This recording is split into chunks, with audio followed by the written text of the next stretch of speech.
내가 너희에게 말한다. 불의한 재물로 친구들을 만들어라. 그래서 재물이 없어질 때 그들이 너희를 영원한 것처로 맞아들이게 하여라.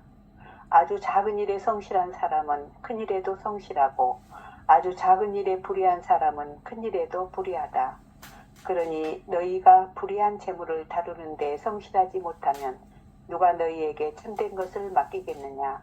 또 너희가 남의 것을 다루는 데 성실하지 못하면 누가 너희에게 너희 몫을 내주겠느냐? 하느님이냐 재물이냐? 어떠한 종도 두 주인을 섬길 수 없다. 한쪽은 미워하고 다른 쪽은 사랑하며 한쪽은 떠받들고 다른 쪽은 업신여기게 된다. 너희는 하느님과 재물을 함께 섬길 수 없다. 돈을 좋아하는 바리사이들의 참모습. 돈을 좋아하는 바리사이들이 이 모든 말씀을 듣고 예수님을 비웃었다. 그러자 예수님께서 그들에게 이르셨다. 너희는 사람들 앞에서 스스로 의롭다고 하는 자들이다. 그러나 하느님께서는 너희 마음을 아신다. 사실 사람들에게 높이 평가되는 것이 하느님에게서는 혐오스러운 것이다. 아멘. 예. 예. 이게 이제 크게 얘기하면 한마디로 딱 정리할 수 있는 거죠. 하느님과 재물을 동시에 섬길 수 없다. 하느님과 세상을 동시에 섬길 수 없다. 하느님을 지금 여기 이 순간 이렇게 살아있는 하느님을 현존이라고 얘기한다면 현존과 그리고 세상이라고 하는 건 기본적으로 드러났다 사라지는 거죠. 오고 가는 거고 피고 지는 거고 그게 세상이지 세상. 세상이라고 하는 건 다 오고 가고 피고 지고 생멸현상을 얘기하는 거예요. 그러니까 세상과 하느님을 동시에 섬길 수 없다 이 말은 현존 지금 여기 살아계신 하느님을 사는 사람이라면 실제로 눈에 보이는 것에 집착하지 않는다 이런 거예요. 눈에 보이는 것에 집착하는 사람은 세상에 집착하는 사람은 자기 몸뚱아리에 집착하는 사람은 또는 세상의 어떤 명예에 집착하는 사람은 욕망에 집착하는 사람은 절대로 현존을 살 수 없다 이런 뜻이지. 그죠? 그런 관점에서 다시 오늘 율가복음 16장 9절에서 15절의 말씀을 시공간을 초월하여 지금 여기 이 순간 살아계신 하느님의 현존이라고 하는 영적 렌즈를 통해서 묵상해 보도록 함께 공부해 보도록 하면 좋겠어요.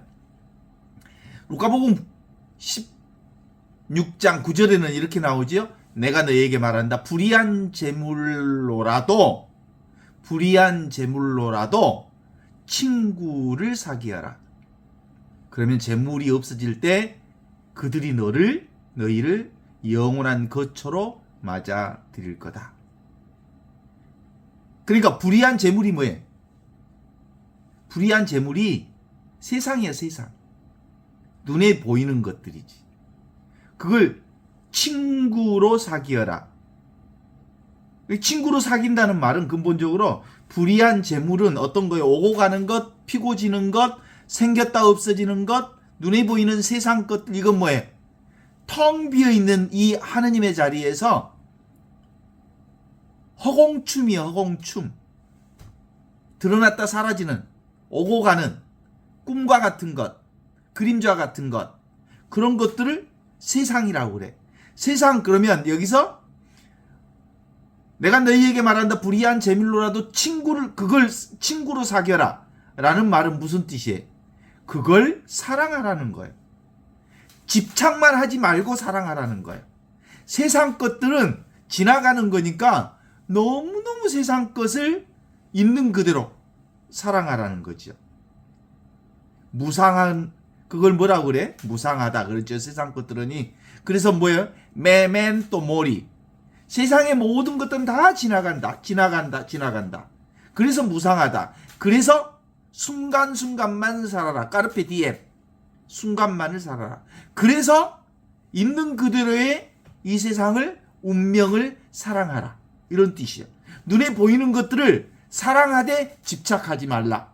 이게 오늘 내가 너희에게 말한다. 불의한 재물로라도 친구를 사귀어라. 그러면 재물이 없어질 때, 세상이 사라질 때, 오고 갈 때, 생멸할 때 불생불멸을 경험할 거다. 오고 갈 때 오고 가지 않는 이 영원한 생명을 경험할 거다. 그죠? 피고 질 때, 세상이 피고 지고 할 때 절대로 피지도 않고 지지도 않는 영원한 생명을 경험할 거다. 이 얘기를 하는 거예요. 이야, 내가 너희에게 말한다.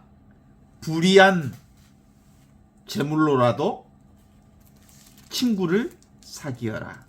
그러면 그 불의한 재물이 없어질 때 뭐라고요? 그러면 재물이 없어질 때 너희는 영접을 받으며 영원한 집으로 들어갈 것이다. 그 영원한 집이 현존의 집, 영원한 생명, 지금 여기 이 순간의 생명을 살게 될 거다. 그래서 온전한 사랑 가운데 있음을 경험할 거다. 그래서 너희가 정말 내가 은총 가운데 있구나 라는 것을 경험할 거다. 진짜 내가 자비, 하나님의 사랑 가운데, 하나님의 축복 가운데 영원한 생명을 여기서 살고 있구나 라는 것을 경험하게 된다는 거예요. 그러니까 세상 것을 저주하지 말고 세상 것을 있는 그대로 순간순간 그걸 수용하고 받아들이고 그걸 즐겨라. 그러나 잡지는 말아라. 소유하지는 말아라. 존재 자체를 사랑하라. 그런 거예요. 그래서 우리가 소유한 재물은 흔히 보통 미래의 안전 보장을 위한 수단으로 여기고, 그리고 큰 집, 멋진 자동차, 그리고 생명보험도 들어놓고 건강보험도 들어놓고 안전장치를 막 해두어라. 그런 게 아니고, 실제로 안전장치는 어디에 들어오는 거예요? 지금 여기 현존이 안전장치예요. 이게 영원한 생명의 장치. 예수님은 이런 물질적 에너지를 지금 여기에 관계 속에서 흘려보내라고 하는 거예요. 오고 가는 걸 오고 가는 대로, 피고 지는 것을 피고 지는 대로, 생기고 없어지는 것을 생기고 없어지는 대로 그렇게 보내어라. 절대로 잡지 말아라.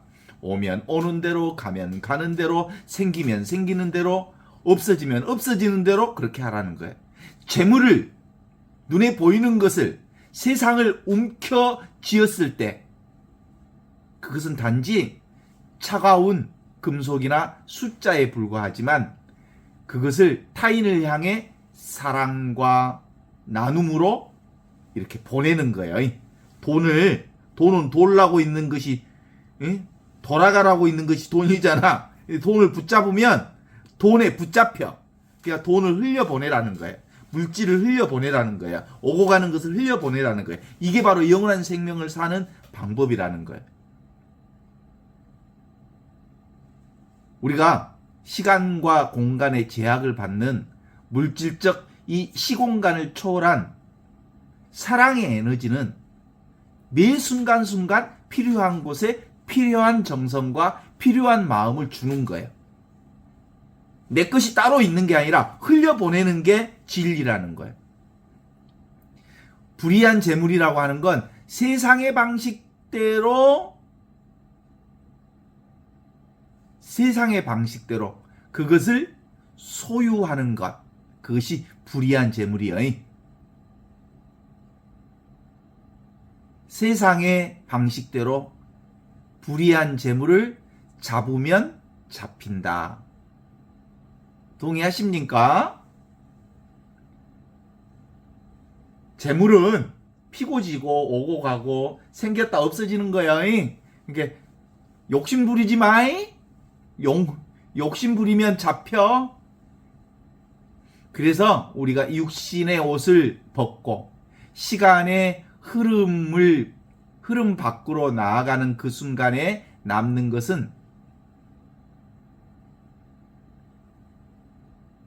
통장의 잔고가 아니라 우리가 매 순간 나누었던 따뜻한 눈빛과 따뜻한 사랑과 우리의 삶 그 자체만 있는 거예요. 지금 여기 이 순간 이렇게 살아있는 영원한 생명만 있는 거죠.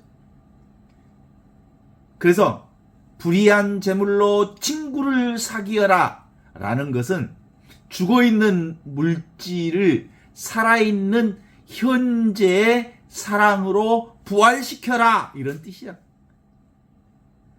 재물은 쓰기 위해서 있는 거야. 사용하기 위해서 있는 거야. 루카복음 16장 10절로 넘어가 보도록 하겠습니다. 루카복음 16장 10절은 뭐라고 나오냐면 지극히 작은 일에 성실한 사람은 큰 일에도 성실하고 지극히 작은 일에 불의한 사람은 큰 일에도 불의할 것이다. 이렇게 나오죠.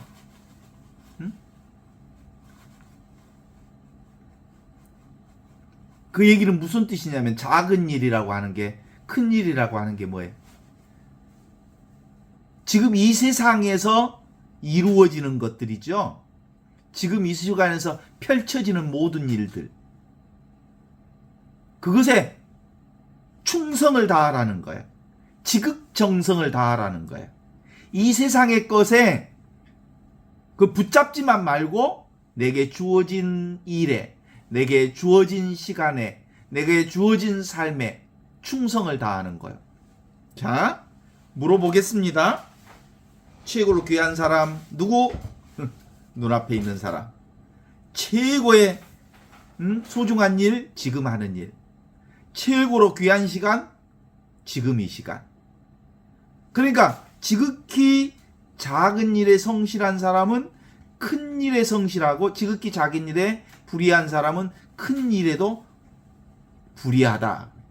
지극히 작은 일에 성실하고 지극히 작은 큰 그러면 지극히 작은 일과 지극히 큰 일은 뭘까? 지극히 작은 일은 뭐예요? 지금 여기 우리가 매 순간 사는 것이 지극히 작은 일이야. 이 세상 일이 작은 일이야. 그러면 큰 일은 뭐예요? 현존하는 일이에요. 그러면 결국은 현존이 뭐죠? 불생불멸의 영원한 생명에 성실한 것이다. 이런 뜻이죠. 그러면 지극히 작은 일에 성실하지 못하다 이 말은 지금 여기 내게 주어진 일에, 지금 해야 될 일에, 지금 눈앞에 있는 사람에게 최선을 지극정성을 다하지 못하는 사람은 결국 하느님께 지극정성을 다하지 못한 거나 이런 얘기요. 현존을 잘 살지 못하는 거다. 이런 뜻이죠. 그래서 현존이 뭐예요 지금? 본래 있는 것, 본래 순수한 것, 본래 고요한 것, 본래 밝은 이것. 그래서 결국은 그 얘기는 무슨 뜻이에요? 큰 일과 작은 일은 따로 없는 거예요. 이 세상 것과 하느님 일이 따로 없는 거예요. 그래서 결국은 걸림없이 살 수 있고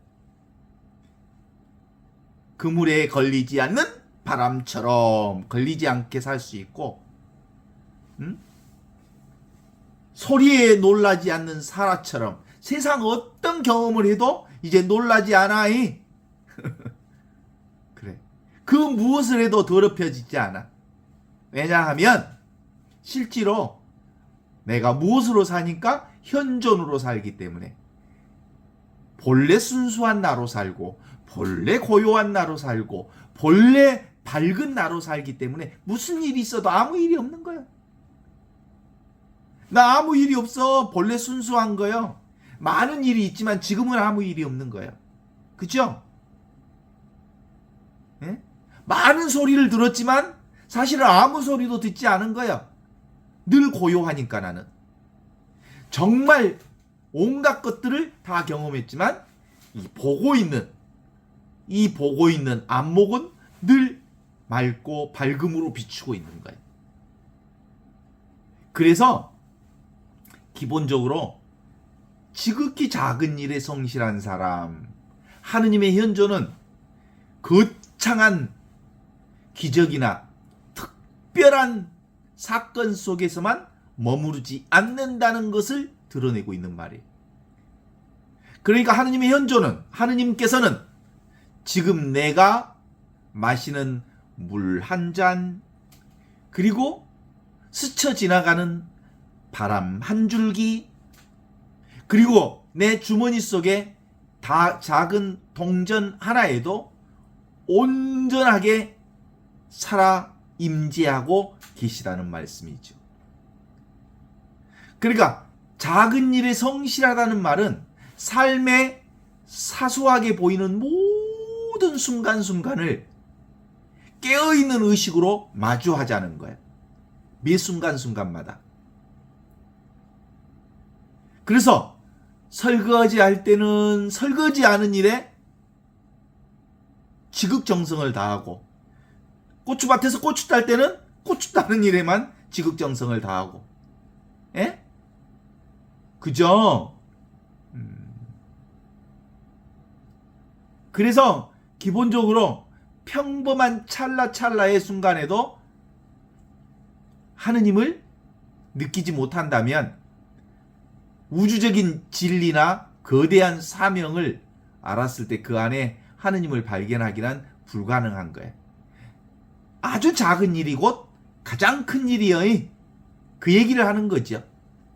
그래서 지금 내 눈앞에 있는 아주 작은 사물이나 사람들을 하느님의 현존으로 대하는 태도, 그것이 곧 영성을 사는 기초다. 이런 얘기를 할 수 있죠. 순간순간에 작은 지금들이 모여서 영원한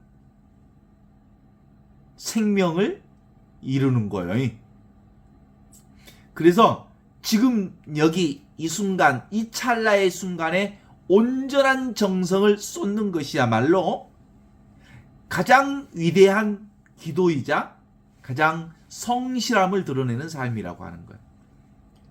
그러니까 실제로는 제가 수없이 말을 하지만 결국 뭔 얘기하기 위한 거예요? 지금 여기 이렇게 살아있음이 전부다는 말을 하고 싶은 거예요. 이게 바로 하느님 나라고, 그 많은 얘기를, 아무리 많은 얘기를 여기저기 들러붙어 봤자 하는 얘기가 뭐예요? 하느님이 여기 있다. 영원한 생명이 여기 있다. 지금 여기밖에 없다. 이 얘기를 하는 거죠. 어때요? 인생의 중심 잡는 일은 바로 지금 여기 이 순간 살아있는 현존을 사는 거. 이걸 어려운 말로는 중도라 그래. 중도. 인생의 중심을 잡는 중도. 지금 여기 이 현존을 항상한 이것 없이, 하느님 없이는 도무지 그 어떤 것도 제대로 할 수 없기 때문이죠. 그죠? 불생불멸, 영원하신 하느님 없이는 사실은 우리가 오고 가고 생기고 없어지고 하는 것들은 사실상, 그러니까 실제로는 그 하느님이 어디서 드러나는 거예요? 세상을 보면 하느님이 있어. 세상에 하느님이니까. 근데 세상을 잡으면 세상에 붙잡히는 거지. 세상을 잡지 않으면서 세상을 사랑하는 방법은 매 순간순간마다 정성을 다하되 그냥 보내. 그죠? 자식 사랑해야지.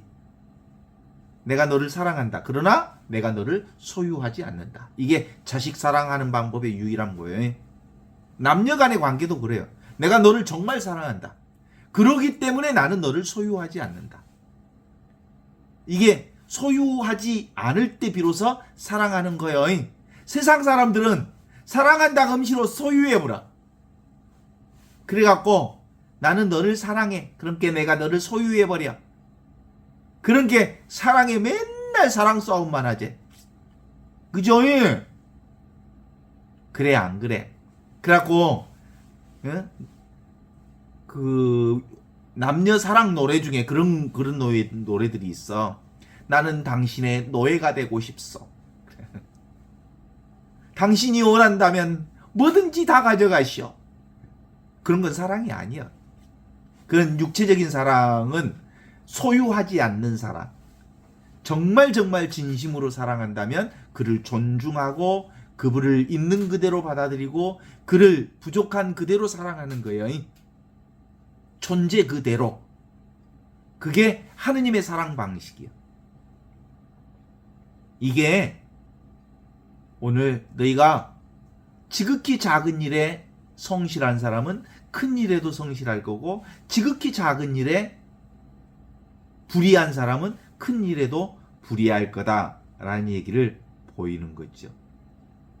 이것이 바로 생멸변화 현상을 있는 그대로 오면 오는 대로 가면 가는 대로 생기면 생기는 대로 떠나면 떠나는 대로 그렇게 하는 게 불생불멸의 경험을 하는 거죠. 칼지불 아래 애언자에는 그 얘기 나오잖아요. 우리 요즘에 계속 칼지불의 애언자를 읽어가고 있는데 또 다른 여인이 너를 낳으리라. 그러니까 계속 오고 가고 생하고 멸하고 피고 지고 하는 것들을 경험하는 과정을 통해서 또 다른 여인이 뭐예요? 하느님이요. 하느님이 영생, 영원, 불생불멸의 여인이 너를 또 낳으리라. 그럼 그게 뭐예요? 그 나가 진리이기 때문에 그래요. 모든 것은 진리에서 나왔다가 진리로 들어가는 거거든요. 6장 11절로 들어가면 이렇게 나옵니다. 너희가 불의한 재물을 다루는데 성실하지 못하면 누가 너희에게 참된 것을 맡기겠느냐. 그렇잖아요.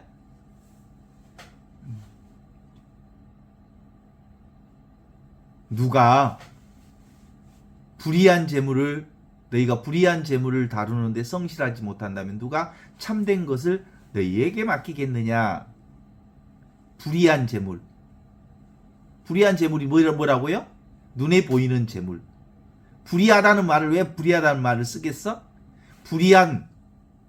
그러니까 재물은 흘러가야 되는데 오고 가야 되는데 피고 져야 되는데 그걸 잡는 거요. 불의한 세상 것은 흘러보내야 되는데 그렇게 성실하지 못하면 누가 참된 것을 맡기겠느냐. 여기서 참된 건 뭐예요? 현존이에요. 현존. 하느님, 영원한 생명을 맡기겠느냐.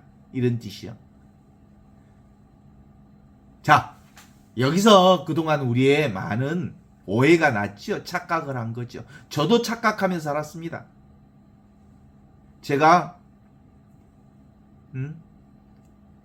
벌써 그 신학교까지 합치면 뭐요? 신학교까지 합치면 30년에서 40년을 그 수도 생활을 한 거예요. 사제 생활을 한 거예요. 그때 내 고민 중에 하나가 뭐였냐면 다른 사람들은 하느님을 만났다는데 하느님을 경험했다는데 나는 왜 하느님을 경험하지 못했을까? 나는 신앙심이 없는 거 아닐까? 왜 나는 하느님을 못 만났을까? 그래서 하느님은 어떻게 기도하면 만나는 줄 알았어. 근데 나 하느님 한 번도 못 만났거든. 직접적으로 만나지 못했거든. 근데 알고 봤더니 매 순간마다 하느님을 만나고 살았어. 그러니까 나는 거의 30년, 40년 동안 하느님은 따로 있어서 따로 있는 하느님을 내가 만날 수 있을 거라 생각했고, 다른 많은 성직자, 수도자들은 하느님을 만나고 있는데 나는 하느님을 만나지 못했다는 생각이 있었던 거예요. 그러니까 왠지 내 안에 부족함이 있다고 생각했어. 근데 딱 뒤돌아봐 놓고 보니까 뭐야? 나는 하느님 안에서 살았고 하느님으로부터 떠난 적이 한 번도 없었다는 사실을 깨닫지 못했을 뿐이라는 거예요. 그죠?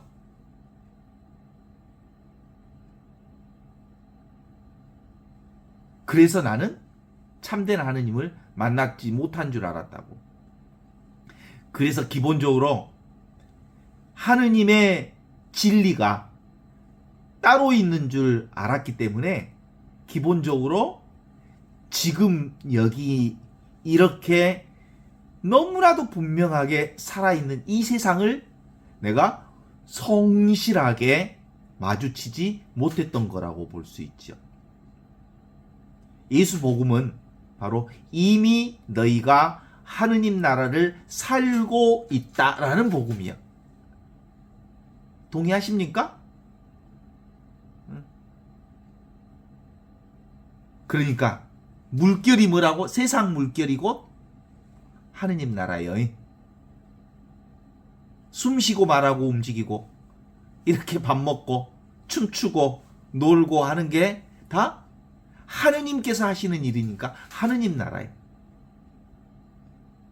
하느님의 아들로서 이미 지금 여기 이와 같이 하느님 나라를 체험하고 있으면서 하느님 나라를 살고 있는 줄 몰랐다 이 말이죠. 그죠?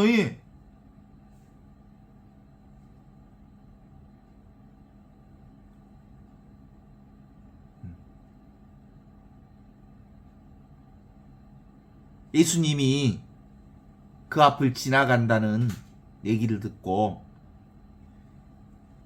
어떤 여자가 예수님의 옷깃만 잡아도 병이 나으리라 라는 생각을 하고 예수님의 옷깃을 잡았어.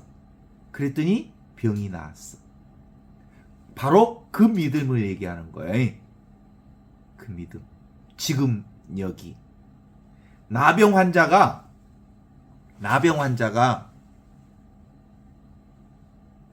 예수님이 손을 얹어줘서 다 나았어.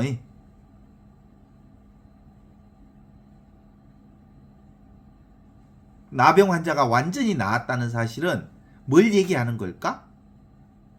나병 환자가 문드러지고 코가 문드러지고 입이 문드러지고 귀가 문드러지고 눈이 문드러진 상태에 나병이 나았다는 것을 전하기 위해서 이 나병 환자의 치유 사건을 말하는 게 아니에요. 옛날에 유대 백성들 안에서는 병이 있다는 것은, 그리고 나병을 낳았다는 것은, 그리고 그 중풍병, 안진병이 병, 모든 병이 뭐라고 본 거야? 죄라고 본 거예요. 죄라고. 그래서 그들은 율법으로 사람 취급을 안 해준 거야.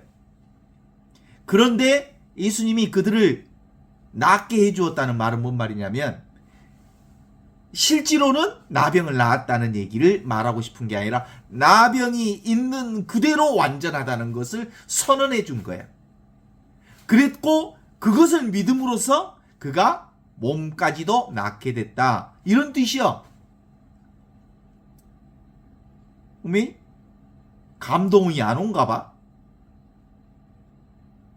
그렇다니까 그렇다. 부족한 내가 암이라고 하는 것을 선고받았어. 근데 암이라고 하는 것을 선고받았을 때 나는 맨 처음에 뭐라고 암 선고받을 때 첫 번째로 필이 팍 치고 들어온 게 뭐였을까? 오메 세상에 내가 뭘 잘못했다고 나한테 이런 일이 왔단가? 신부인 내가 그런 생각을 했어.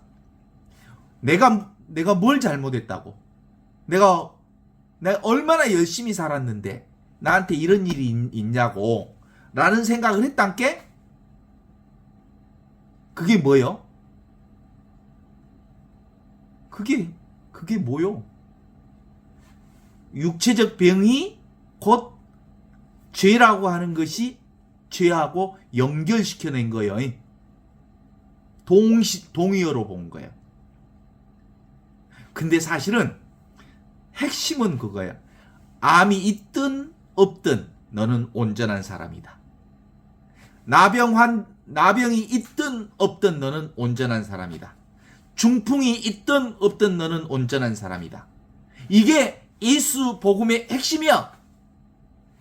그가 여자든 남자든 추기경이든 평신도든 그 어떤 구분도 없이 너는 완벽한 사람이요, 완전한 사람이요, 온전한 사람이요, 한 줄 부족함이 없는 온전성을 살고 있는 하느님의 영원한 생명이다. 이것이 바로 예수 복음의 핵심인 거예요.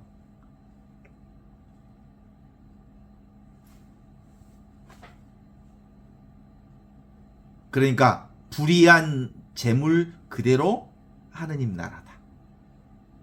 눈에 보이는 세상 그대로 하느님 나라다. 대부분의 병자들은 스스로 죄인이라고 착각했던 거예요. 신부였던 최민석이가 암 선고를 받고 내가 암 선고를 받는 즉시 내가 뭘 잘못했기 때문에 이 암에 걸렸는가 라고 하는 얘기는 암 걸린 놈들은 뭔가 다 잘못한 놈들이라는 생각이 내 머릿속에 은연중에 있었단 말이지.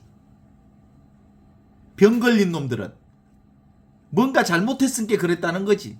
뇌졸중에 떨어진 사람은 뭔가 하느님한테 대역죄를 졌으니까 뇌졸중에 떨어지지 라는 생각이 있다 이 말이지.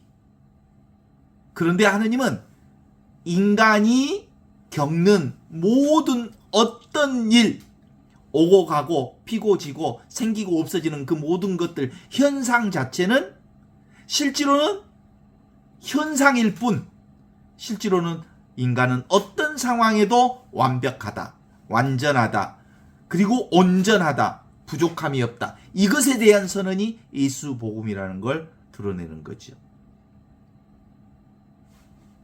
나 암 환자인 채로 온전하다? 구원받았다? 내가 이렇게 얘기하면 아멘 할 수 있어? 네, 그렇습니다. 응? 세상에 많은 사람들이 성자들이 대부분 암에 걸려서 죽었다? 부처님도 설사병 나갖고 죽었다? 예수님은 십자가에 달려서 온갖 저주를 받다가 죽었다? 그죠? 그러면 예수님이 십자가에서 온갖 저주를 받고 죽었으니까 예수는 벼락맞을 짓을 했겠네? 그러니까 십자가에서 못 박아 죽었지. 그거하고 전혀 상관없이 인간은 원래부터 온전하고 완전한 영원한 생명을 사는 거라고 하는 것을 보여주신 십자가 사건이 바로 그거예요. 내가 이렇게 십자가의 저주를 받았지만 나는 완벽한 생명이다, 온전한 생명이라고 하는 것을 드러내 보여주신 사건이 십자가의 죽음의 사건이라는 거지. 동의하십니까? 12절 얘기를 해보겠습니다. 또 너희가 남의 것을 다루는데 성실하지 못하면 누가 너희의 몫을 너희에게 주겠느냐. 남의 것이라고 하는 것, 너희가 남의 것을 다루는데 성실하지 못하다면, 이 남의 것이 뭐예요? 내 것, 남의 것. 이거 이온성의 세상을 얘기하는 겁니다.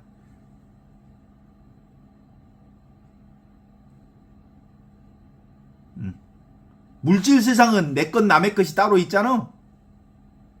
그죠? 그래서 너희가 남의 것을 다루는데 성실하냐. 세상 것을 다루는데 성실하지 못하다면 누가 너희에게 영원한 생명을 맡기겠느냐. 현존을 깨닫게 해주겠느냐. 그런 거예요. 그러니까 우리의 신앙생활은 뭐 하는 거예요? 지금 여기 이 순간을 가장 성실하게 사는 거예요.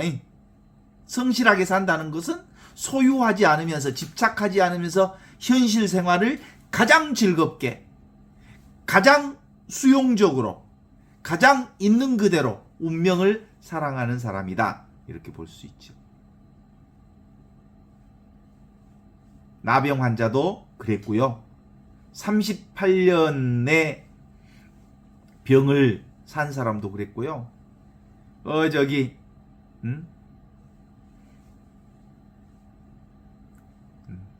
평생 봉사로 사신 분. 성당에 와서 나는 평생 봉사로 사요 하던 분이 계셨어. 눈 안 보이는 사람은 봉사라 그랬더니 자기는 평생 봉사하고 산대. 그리고 그런 모든 이들이 부족한 채로 완벽하다는 것을 다시 한번 확인해 볼 수 있습니다. 너희가 불의한 재물, 현실 생활 그대로를 성실하지 못한다면 어찌 너희에게 참된 것, 영원한 생명을 맡기겠느냐, 너희에게 주겠느냐, 이런 뜻이죠. 눈에 보이는 물질은 눈에 보이지 않는 영적인 실제를 다루는 훈련장이라고 말할 수 있어요. 그러니까 이 세상이 우리의 학교예요. 학교. 영원한 하느님을 공부하는 학교, 영원한 생명을 공부하는 학교.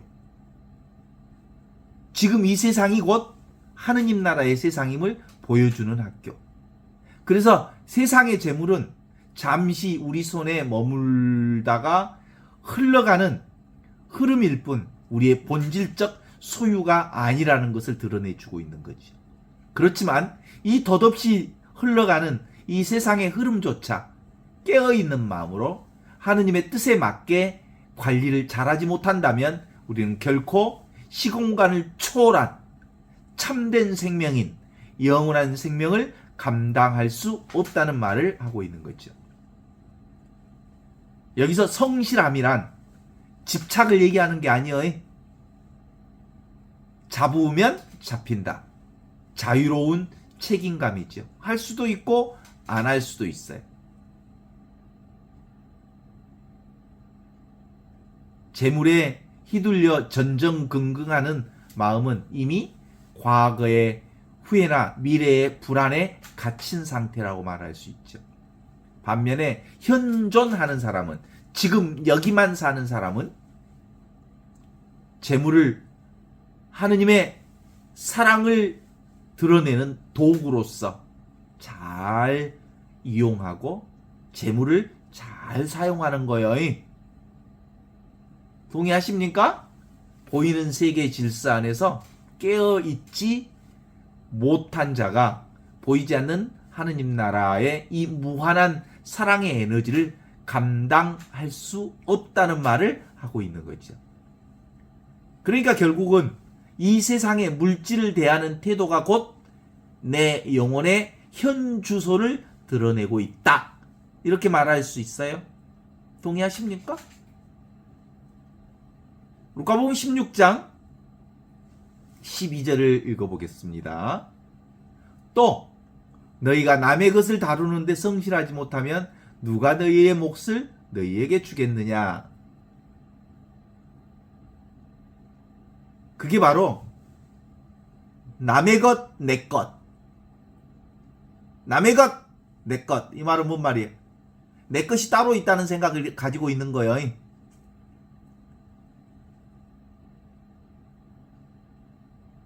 내 건강, 내 시간, 내 재물, 내 재능, 내 것이 따로 있어.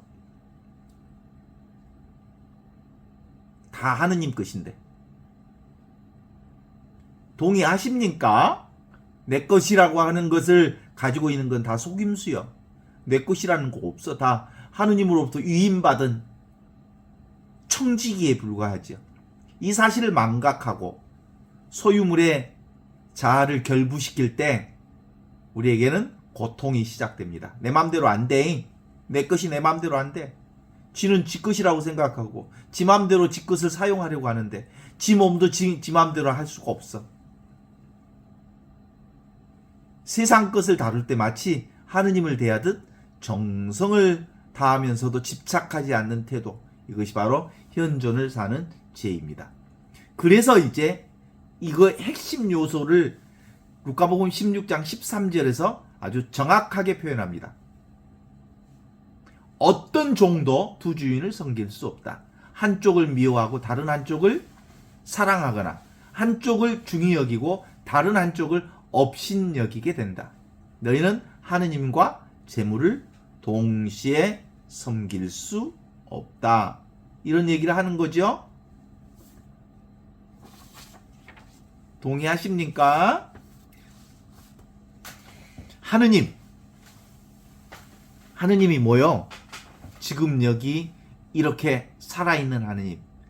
재물은 뭐요? 오고 가는 것, 피고 지는 것, 생겼다 없어지는 것. 생겼다 없어지는 것을 집착하면 현존을 살지 못하고, 현존을 사는 사람은 결코 세상의 재물에 집착하지 않는다. 이 얘기를 하는 거죠.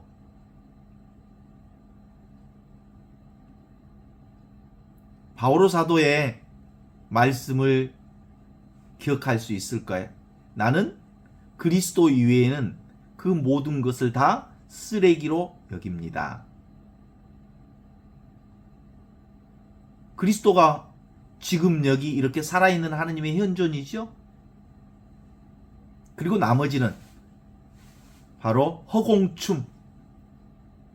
허공에서 피는 춤이요, 꿈이요, 그림자요, 물거품이기 때문에 그냥 보내면 되는 거죠. 쓰레기라고 하는 말은 그걸 잡는 사람에 대해서 부정적 개념을 부각시키기 위해서 쓰레기라고 하는 거죠. 지금 없어지면 없어지는 거죠. 그런데 그것에 집착하는 것, 그게 바로 쓰레기로 여길 줄 알아야 그거에 집착하지 않을 수 있다. 이런 얘기를 하기 위해서 그런 거지. 어때요? 유무상통.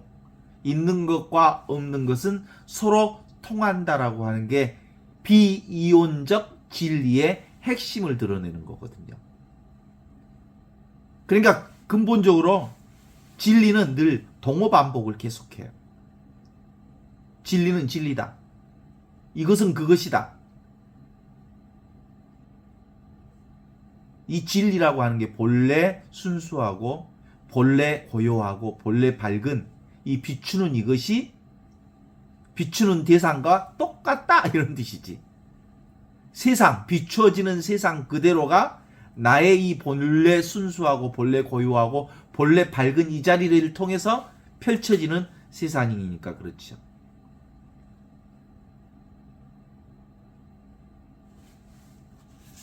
그래서 루카복음 16장 13절 인간의 의식은 두 곳을 동시에 바라볼 수가 없어요. 재물을 섬긴다는 것은 마음이 미래의 안전이나 결핍에 대한 두려움에 묶여 있다는 거야. 그죠? 내가 따로 있으니까 과거나 미래의 불안에 묶여 있는 거죠. 반면에 하느님을 섬긴다는 것, 현존한다는 것, 지금 여기 이 순간만을 산다는 것은 지금 여기 살아있는 현존의 충만함 속에 머물러 있어. 지금보다 더 좋을 수 없고 이 순간보다 더 최상선을 사는 게 없음을 믿는 사람만이 이 순간을 살 수 있어. 그래 안 그래? 자, 다시 한번 확인해 봅시다. 지금 나의 이 건강 상태가 최상선이다. 믿어 안 믿어? 지금 나의 존재에 있어서는 이 건강 상태를 경험하는 것이 나에게 필요하기 때문에 지금 이 건강 상태를 경험하는 거예요. 그런데 건강한 사람에 비교해서 나를 보면 뭐가 내가 아파 죽겠는데 최상선이야 이렇게 얘기하지. 우리는 천상천하 유아독전이요. 오직 하늘 땅 나밖에 없어. 지금 내가 경험하는 것은 하늘 땅 우주 만물 중에 내가 경험할 수 있는 가장 최상의 상황을 경험하고 있는 거예요. 이게 믿음으로 와야 돼. 그래야 현존을 살 수 있는 거예요. 안 그러면 끊임없이 이 병원 저 병원 돌아다니면서 최고 좋은 의약품을 찾고 돌아다녀야지. 그리고 최고 좋은 의사를 찾아다녀야지.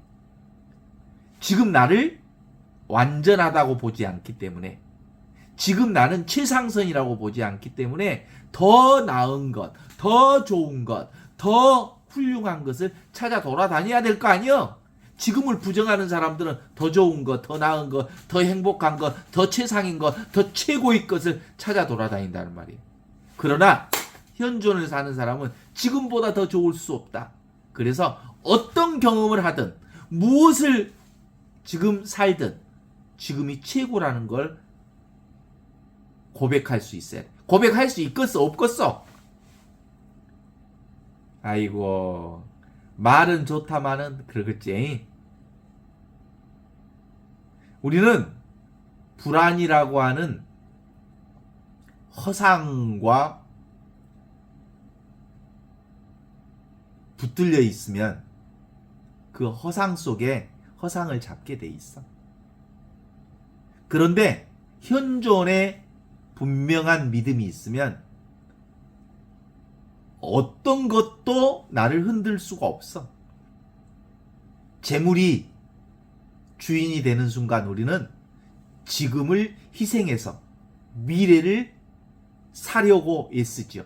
그러나 하느님이 현존이 주인이 되는 순간 미래에 대한 모든 걱정을 내려놓고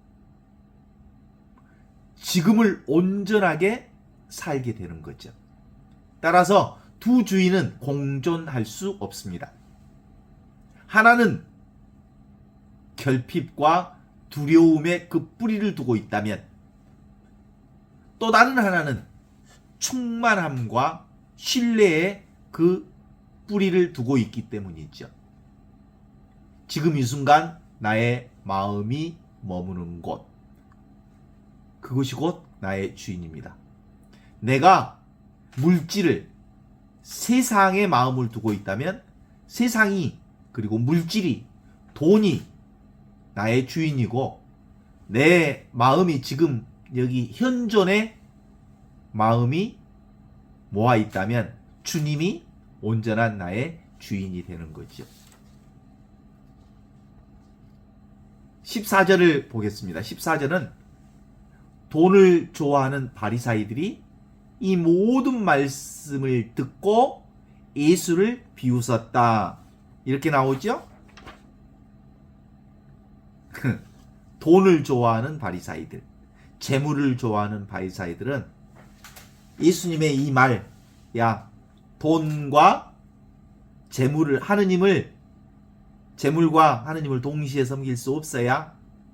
그랬더니 바리사이들이 웃었다는 거 아니겠어? 그럼 네가 한번 현존을 살아봐라. 그랬다는 거 아니야. 돈보다 더 좋은 것은 없어야? 물질보다 더 좋은 것은 없어야? 비웃었다는 거 아니겠어요? 요즘 사람들도 다 비웃어. 현존 얘기하면 웃어보라. 니나 현존 살아라. 나는 돈이 더 좋더라. 나는 건강이 더 좋더라. 그래. 그래서 바리사이들이 예수를 비웃었다고 하는 거 아닙니까? 지금 오늘의 현실을 그대로 드러내 보여주고 있죠. 필립보서 3장 1절. 나는 그리스도 때문에 모든 것을 다 잃었고, 그리고 그 외에 그 모든 것을 오물로 여깁니다. 지금 여기 이 순간 이와 같이 살아있는 그리스도 위에는 다 뭐예요? 허공춤이요. 춤과 같은 거예요. 왔다 가는 것들이요. 꿈이요. 그림자요. 그리고 허공똥이요. 똥.